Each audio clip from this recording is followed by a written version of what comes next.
Cheers, folks. It's Sunday morning. We got a little baseball to talk about. We got members only free to the public today. It's Sunday. We got double sports. We all got lives and you got lives. So let's get into it. Yeah, we got a nice. Oh, go ahead. I'd say I haven't looked at the weather yet. Have you? I have not looked at the weather. No, I was literally about to ask you the same thing.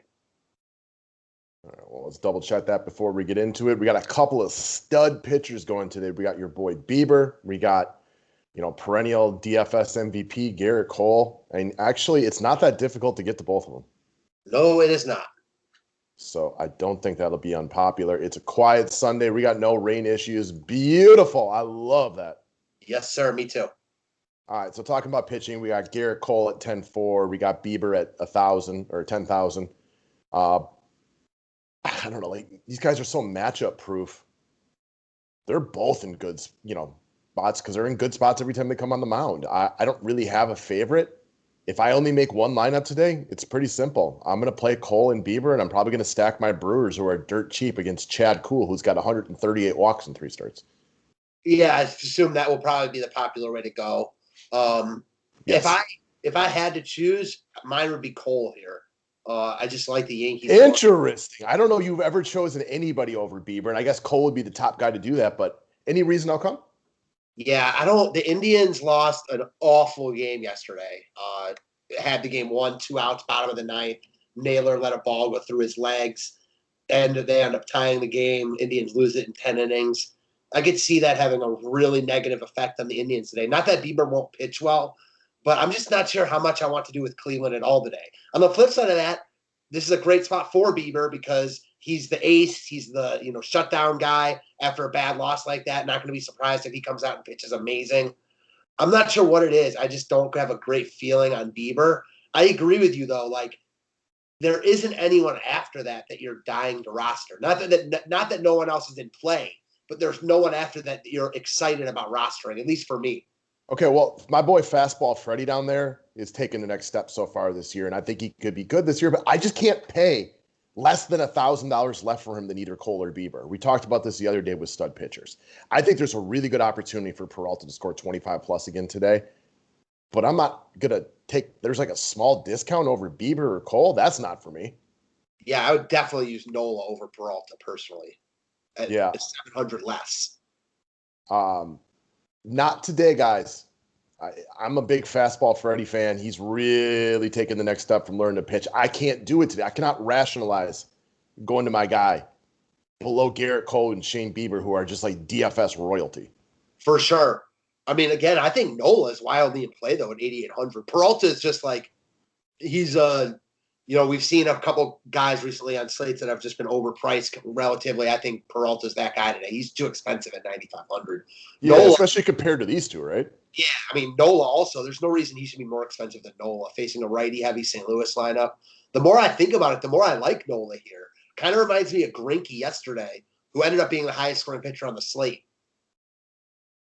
Understandable. I would say the same thing for Nola, though. I don't get enough discount from Bieber to go to Nola for me personally.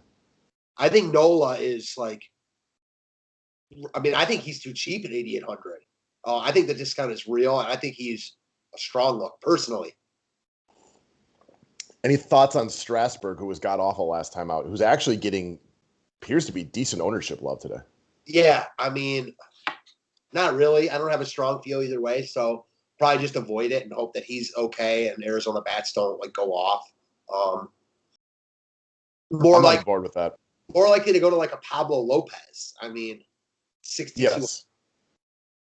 I don't know. I said there's two guys down here that I can get on board with. Pablo Lopez is one of them.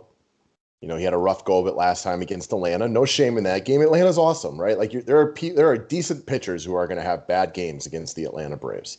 No shame in that. Nope. Gets the San Francisco Giants today in Miami, which we all know is a solid pitcher park. I could absolutely get on board with Pablo Lopez. And then there's another guy, a few dollars less, Kyle Gibson, who, he was god-awful in his first, I wouldn't even say his first start, in his first inning, because he couldn't even make it out of it. -11, we know that's not good, but it's been really good since then. We've seen Gibson be a professional pitcher at this level. He gets a Baltimore team that strikes out a good amount. So I think he's a decent look and a nice decent spot, at least at the very least at 5,800. I don't really have a favorite between those two. My goal is to get up to the two good pitchers, but if you want to go offensive heavy, you ain't getting that with two guys at 10K plus. So I think those guys are both in play. That's my biggest problem with spending up on both the, Bieber and Cole. Not that they're, if I had to pick two guys that are going to be the highest scoring pitchers on the slate, it's easily them. You're just kind of pigeonholed into a lineup. You are. There's no doubt about it. Now, if they both go for 35 today, you're going to struggle to do probably well without them. But, they're not always going to go for 35. There's no reason Garrett Cole can't come in with a 24 and Bieber with a 28 today. And those are really good scores. But if you can grab like 18 from Lopez today, that would be a much better player, right? Yeah, full disclosure, I haven't looked too much at hitting prices on this slate. So if there's different spots to go that are cheap, would be more interested in spending up on both guys, All right. So to put both of those guys in, it leaves you with a salary cap of 3,700. Chalk build, very likely going to be my Brewers against Chad Kuhl. Now, Chad Kuhl, he's not a good pitcher, but he's also not as bad as he's been to start the year. He's really lacking control. Any guy that has 15 walks through 10 innings, like he just can't he's not able to locate this year. And that's not a good recipe for any professional pitcher. Could he get it together today? Of course. That's always a possibility. If you want to be different, you could play these two guys together and use cheaper pieces from a different game. I don't know who that game is, but the Milwaukee Brewers are going to be real popular today. Keston Hira, 4,400. Let's see, who else do we got here? You're going to have possibly Daniel Robertson at 2,600. Travis Shaw, who's shown a bit of a resurgence this year at 4K. My boy Urias, who is seeing the ball really well right now. He's got hits and walks all over the place. He's very fairly priced at 3,100. And with Christian Yelich moving to the IL, Garcia, Jackie Bradley Jr. is going to be maybe the chalkiest hitter on the entire slate at 3,300 batting leadoff today. It's easy to play Milwaukee and play these two pitchers. It's too easy. So I love slates like this. I mean, if Bieber and Cole go off and Milwaukee beats me, so be it. Like, there'll be a new slate tomorrow.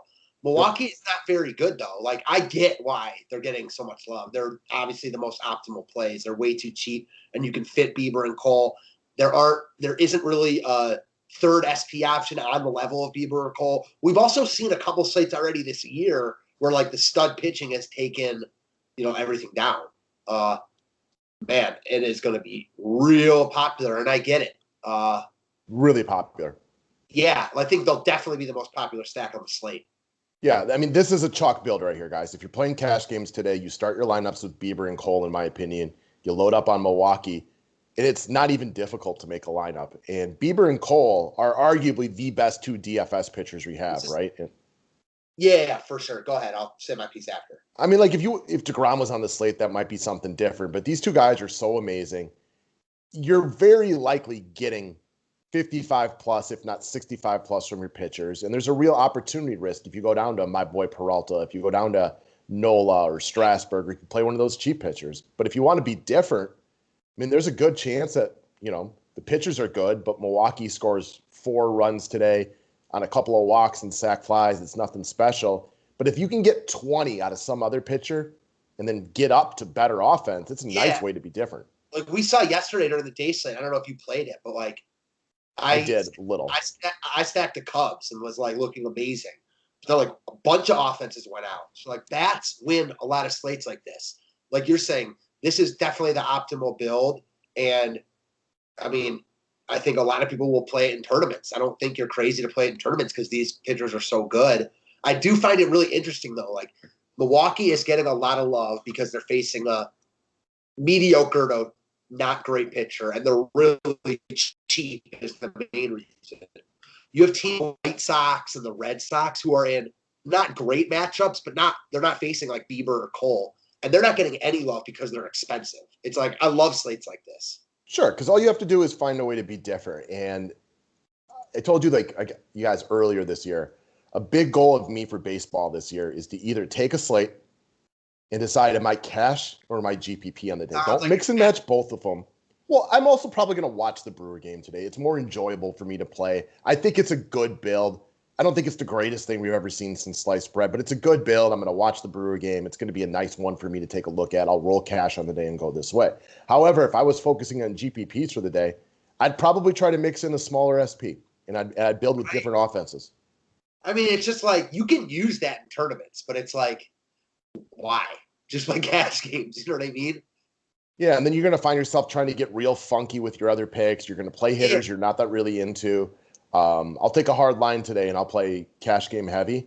And if I wasn't watching the Brewer game, I might try to get different with it, which is what we will try to explore right now.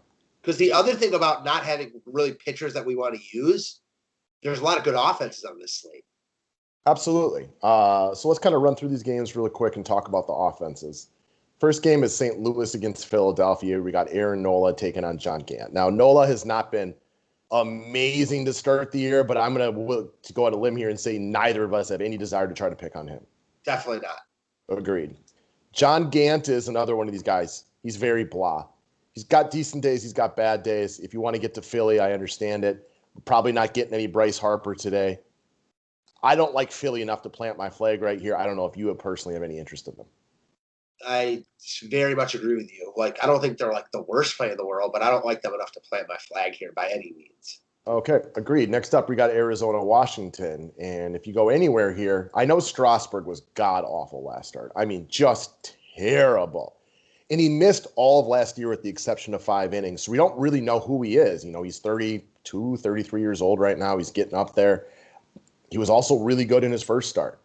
For me, I'm kind of taking this as an ignore spot. I'm not going to jump on Strasbourg here when there's other better options, but I'm not really looking to pick on him either. I'm definitely more interested in Strasbourg. Now, agreed. Could be like the more name. However, like, first off, like, I think people will think about Patrick Corbin when they look at him. Like, he's always been a much better pitcher than Patrick Corbin, different level of pitcher. Also, like, he's at least has a good start already this year. Yeah. I would struggle to get to Strasbourg today because I don't have enough of a discount, but there's at least, you get another hitter with him, and he can be very good. I think the big thing here is Madison Bumgarner looks as washed could be. 3 for 3 with terrible starts this year. I know Oakland got a lot of love against him last time. They did it. They went off after him. So what do you want to do with Washington bats today? I think Washington's another team that gets a good amount of love. I think so too. Trey Turner is the most expensive or one of the more expensive bats on the slate. He's getting tons of ownership love today. So he's going to be the stud that people try to get to.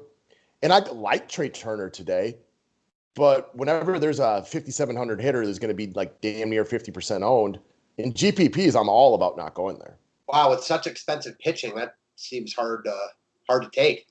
Yeah, he seems to be the stud that people are prioritizing because he's a righty. And I would think for me, even if you just want to make one simple move in GPPs, try to prioritize Soto over Turner just to be different. Soto can hit lefties. I mean, yeah, Soto's better than Turner. DFS-wise, it's close because Turner has so much speed. Yeah, Soto's a better hitter, but yeah, yeah, you're right. Turner's he can swipe you 50 bags if he wants to. I think Soto is the slightly better fantasy player because he's got much more power. But I think it's real close, obviously. I mean, I wouldn't be shocked if the numbers say otherwise. Yeah, at the end of the year, I'm not surprised if Turner averages more TK points per game. I wouldn't be shocked either. So where are people going to go on the Nationals? Well, Ryan Zimmerman's off to a real nice start this season. He's always been good against left-handed pitching. I'm very interested right here. A lot to be interested in. Very affordable. Always has big-time power against lefties. Yeah, I get that, man. I think Washington and Milwaukee fit together nicely, too. Yeah, Josh Bell will get some love as well, but I'm Team Zimmerman over Bell. I know Bell's the big name, but we've talked about this ad nauseum last year. Outside of 5 insane weeks that he had a couple years ago, this guy has not been anything special at the offensive, in the major leagues. I don't think he's in the lineup today. Oh, he's not? Have they come out with it already? No, I mean, I don't think he will be because the last time Zimmerman was in, he was out.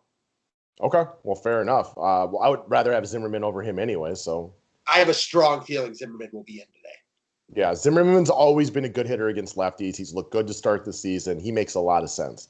Our boy Josh Harrison, who I've been playing a lot lately, has not been in the lineup or was not in the lineup yesterday. If he's in the lineup, I'm interested. This guy's another guy. He's always been good against left-handed pitching. If he's healthy and ready to go, I'm interested for 100. He's hot to start the year. Yeah, I think he's a nice filler piece for sure. If he makes the lineup. Starlin Castro, another guy who can hit left-handed pitching. Trey Turner, we've discussed. Juan Soto. And then, I'm not going to prioritize a 4,700 Schwarber lefty on lefty, but you're going to get a variety of other guys that might be in play. I was going to say, if you want to stack like a chalky Washington and Milwaukee, throw a guy like Schwarber in there. Sure. I mean, it'd be different. Yeah, exactly. Okay, so again, Washington makes a lot of sense. Now, could Madison Bumgarner turn it around today? I guess he could. Anything is possible. It's not a bet that I want to make, so I have less than zero interest in Bumgarner. He'll probably be 0% owned, which makes a lot of sense. And if you think he turns it around, maybe you just don't play Washington. I don't think either. I will have zero Bumgarner as well, but I don't think I'll be stacking Washington just because there's other spots that I like more. I'm hoping it's another one of these situations where Bumgarner is just okay and Washington is okay. I think that's a very possible solution right here. All right. We got Garrett Cole taking on Tampa Bay. Obviously, we're not really trying to use Rays guys right here. Any interest in the Yankees against Yarbrough and Kittredge? A little bit, but they don't look great. And Yarbrough's pretty good. I mean, Yarbrough hasn't been good this year, guys, but he's a good pitcher. Yeah, I think that I have more interest in the Yankees bats than Yarbrough. Oh, for sure. Judge is awesome. I can't get there today. They're running a combination of righty and lefty pitchers, so it's not a major platoon thing. You can expect Yarbrough to throw more innings, but that doesn't mean I'm trying to force Stanton into my lineup. A guy like Hicks, maybe. Okay. Like a switch hitter like this, 3,600, if he gets a decent spot in the lineup, I think he's a fine filler piece. I do think one of these days, the Yankees will go off, but I don't think I want to make that bet today. Agreed, 100%. If you want to take a GPP shot on Manuel Margot, I think he's batting third today. Sub 3K. He can also run. Garrett Cole's really only weakness is the running game. Good call. So, that's GPPs only, though. Good call. All right. We already talked about Cleveland against Cincy. Bieber is amazing. We all know that. Nothing about that. Miley is one of these guys, to me, is a very underrated pitcher. Yeah, at first glance, you're like, do I have some interest in some Cleveland bats? And that's like, nah. I know Miley I think he won Rookie of the Year 10 years ago or whatever it was. Bold call. Go ahead, and I'll say it after. Yeah, he had a couple of bad seasons, and then I think he developed the gas can reputation within the DFS industry, but he's been a solid pitcher for multiple seasons in a row now. Bold call since he wins this game. 1-0? Fair enough. I don't know about 1-0, but I think they win. I think J-Ram gets some attention. I'm not really that interested. He's a high upside play every single day, but I'm not prioritizing him against Miley. I agree. I can even Luplo's 4,100. Yeah, he'll be leading off, but agreed. I don't really want to spend 4,100 on him. I respect Wade Miley, and he pitched for the Brewers for 1 year, and that's when I really got into looking at him a lot more and realized that I had probably been misevaluating him for a while. For sure. Good call. All right, we got Lopez against Alex Wood in this game. We've already discussed it. You can make a real case for Pablo Lopez right here. I'm probably trying to use both pitchers, but I do find him and Kyle Gibson to be a straight-up toss-up in my mind. I agree with that. What do you think about the bats in this game? Well, we have not seen Alex Wood yet this year, which means that even though we know he's had some good moments in his career, we haven't seen I want to say he wasn't very good last year, was he? Did he even pitch last year? I'm trying to remember. Let's double check this. 2020, he threw 12 innings.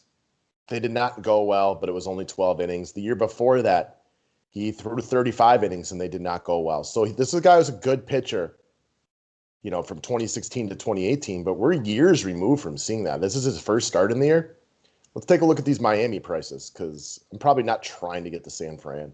You got an Aguilar at 3,400. He will get a little bit of attention. Chisholm is having a great year to start the year. 11 DK points per game. He's hitting for some power. He can run the bases. I think this is a nice little fill-in piece right here. Yeah, I think Miami had no wonder why they're getting, like, they're the third team getting double-digit ownership with them in Washington and Milwaukee. Yeah, Brian Anderson kicked it off with 2 hits and a base on balls yesterday. I mean, that makes sense to me. Rojas probably leading off at 3,600. And the only expensive guy is Marte. Duvall's getting a lot of love today, too. It is worth noting Duvall's better against righties. Not that I wouldn't not play him against Alex Wood. Just if you're looking for a reason not to play him. I'd only play him in a stack personally. Yeah, I mean, Duvall is one of these guys that it seems like every 10 to 15 days, he's got a monster day and he's on the GPP winner. And then he strikes out for his next 24 at bats, and then has another monster day. He does a lot of that. If you said that and I didn't know we were talking about Duvall, I would guess we were talking about Duvall. So, yeah, I do think the Marlins get some love today, and deservedly so. Alex Wood, we haven't seen good Alex Wood in years now, so I don't expect to see it today. Agreed. All right, next up, we got Boston taking on Sox against the Sox. We got Keuchel against, is it Hook or Hauk? TJ Hauk. Hauk, okay.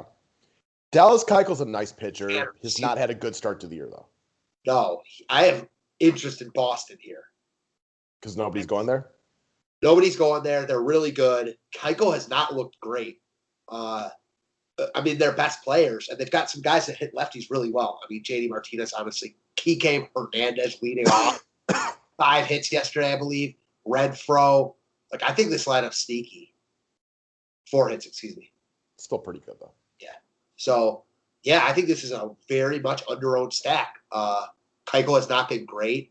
I think this is a bad spot for him. He's never been a guy that's striking out a lot of guys when his location's off a little bit. I mean, that spells problems. Yeah, Marwin Gonzalez, 3,100, could be a decent filler piece, too. He'll probably be a fraction of the ownership of, if Daniel Vogelbach makes the lineup today, too, for, Milwaukee. He is going to get probably a lot of love, get 2 at-bats, and then get pinch hit for. Yeah, exactly. And I get that. I mean, he looks like a good play on paper, but if I'm stacking Boston, give me Marwin Gonzalez. We'll get to Milwaukee. Actually, you know what? Before I forget, I want to go take a look at Daniel Vogelbach, just in case he makes the lineup today. I like this kid.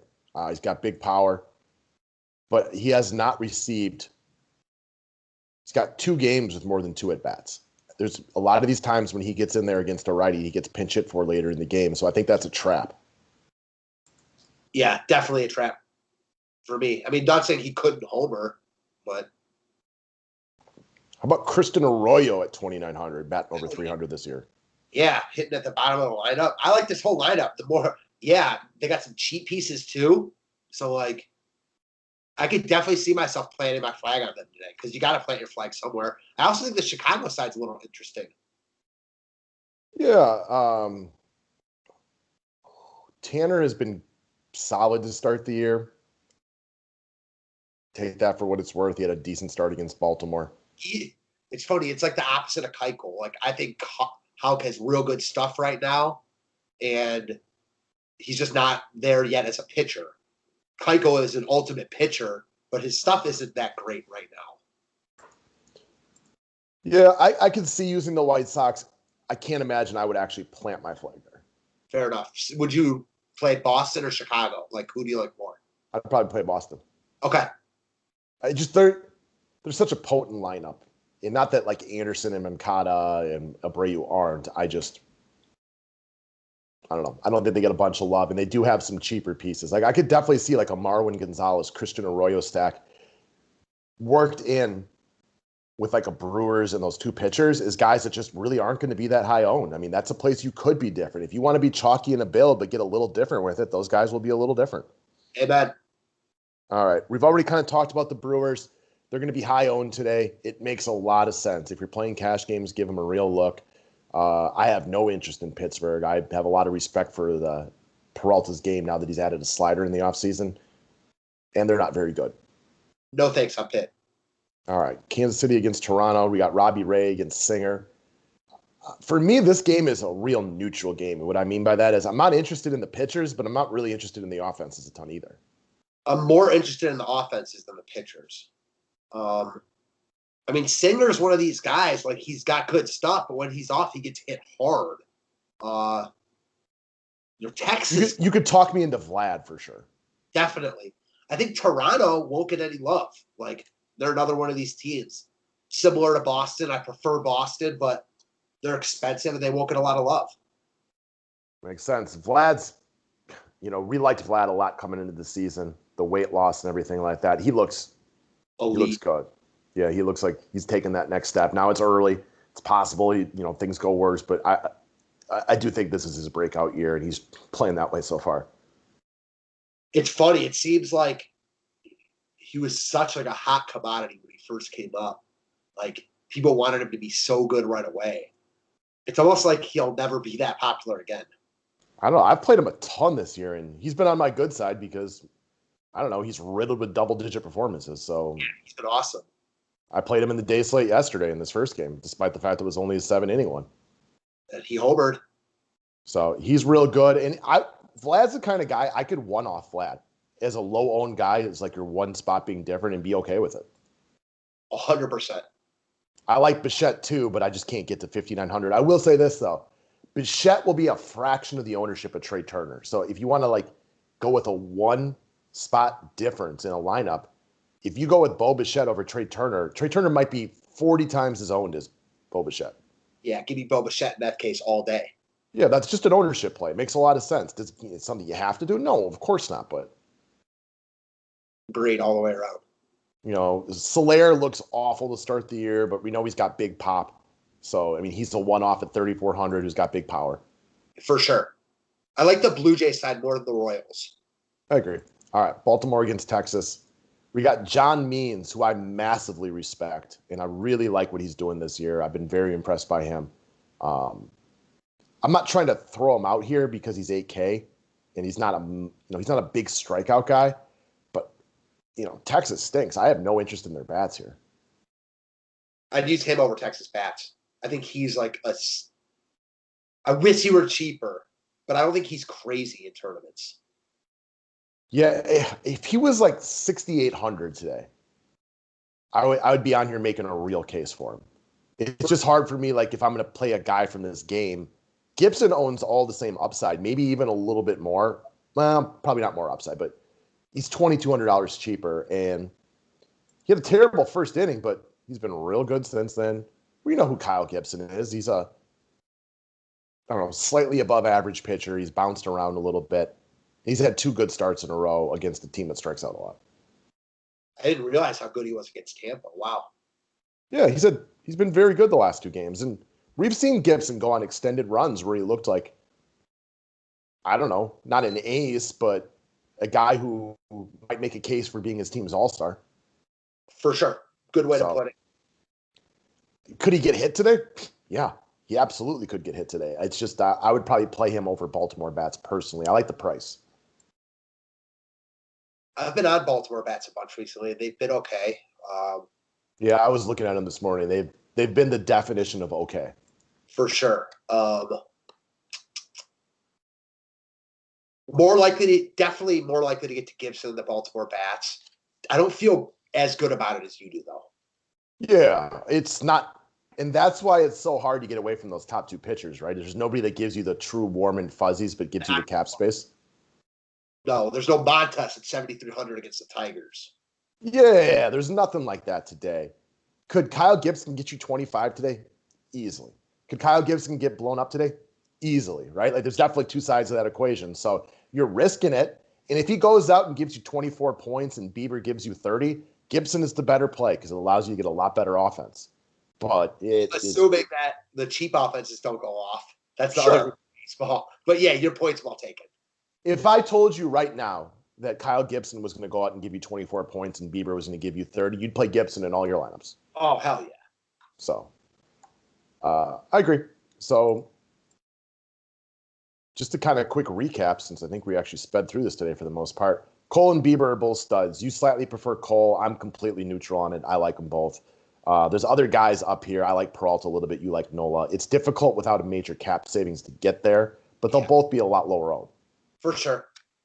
Like when I was looking at ownership projections and I saw Freddie Peralta, getting, I don't know, it was like 25%. I'm like, there's no way. Like, I just don't know how people are going to click on Peralta, but not spend $500 more on Bieber. I wholeheartedly agree with that. And then down below, again, we made slight cases for a couple people, but gun to head, are you Lopez or Gibson? Gun to head, am I Lopez or Gibson? Knowing that price really isn't a factor. Oh, man. To be determined. I think they can make strong cases for both of them. I mean Lopez, though, if forced. Fair enough. I'll say Gibson to be different, but it's a coin flip to me. Like, I don't have real strong feelings one way or another, but if I was paying down today, I'm paying down. I'm not paying down to get to. I could see, I agree with that. I could see, I mean, I never can fault that strategy. If you're paying down, you might as well just like go all the way down when guys are similar. I could see Gibson coming in real chalky as like the guy that people pair with one of the studs if they don't spend up on two pitchers. I think I saw, oh man, I was looking earlier. I can't remember who it was. I thought Lopez was getting a little more love than Gibson, but that could change. He's projected, I mean, Lopez is projected for like 10 and Gibson for 4. Coming off 2 really good starts against the Orioles. Like, okay, yesterday, Dane Dunning was projected for like 6% ownership. He came in at like 30.